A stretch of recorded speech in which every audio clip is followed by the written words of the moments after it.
Hello everyone, this is Jiayi Zhang. Today I will share the story of William Henry Singleton and explain how his life connects to contraband, the Civil War, emancipation, and Reconstruction. Singleton was born enslaved and separated from his mother. When the war began, he escaped to Union lines and volunteered to help. He organized 1,000 black men, drilling them with corn stalks because they had no weapons at first. He even secured the Jiayi Zhang church as a meeting place, and later became sergeant of Company G in the 35th U.S. Colored Infantry.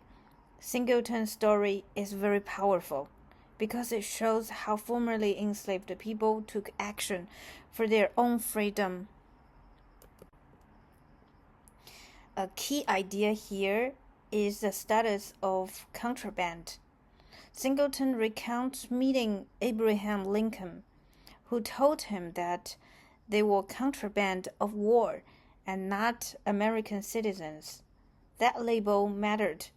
It meant escaped enslaved people could find a refugee with Union forces, but were not immediately full participants in the nation's political life. Contraband status protected many escapees, but it also left them in a legal gap. Singleton describes the Emancipation Proclamation of January 1st, 1863, as making him free, so he no longer is buyable or saleable, no longer subject to unpaid forced labor. Yet the gap between law and real practices was very big. For months, his recruits had no guns and were only later accepted into federal service. Emancipation proclaimed freedom, but did not instantly provide weapons, pay, citizenship, or full human rights. Singleton's memory of waiting for official muster in May 1863 shows how emancipation's effects were delayed and uneven. So during the war, Singleton served in active campaigns in the South. He was wounded in Florida, and he kept fighting until being mustered out in 1866. His honorable discharge became a prized proof of his service and dignity.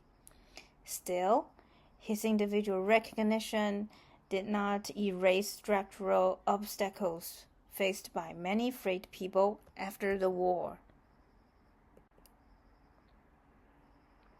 After the Civil War, Reconstruction introduced important constitutional changes. So the 13th, 14th, and 15th Amendments are all those Civil War amendments. These amendments promised abolishing birthright citizenship and voting rights. Yet, our lectures show how states used loopholes and extra-legal violence to restrict freedom. For example, convict leasing, black codes, poll taxes, literacy tests, the grandfather clause, and white supremacy terrorism. These measures limited political and economic gains for many black Americans. From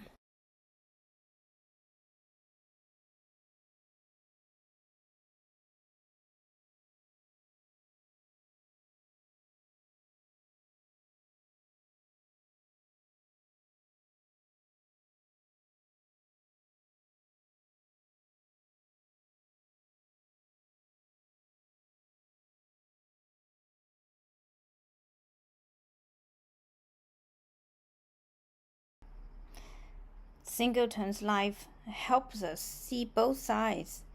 He demonstrates agency, courage, and leadership. He also stands amid a system that delayed full inclusion. His meeting with Lincoln, his recruitment efforts, his wound and discharge, these are all historical details make clear that emancipation and citizenship were processes influenced by individuals, institutions, and power. Thank you for listening to me.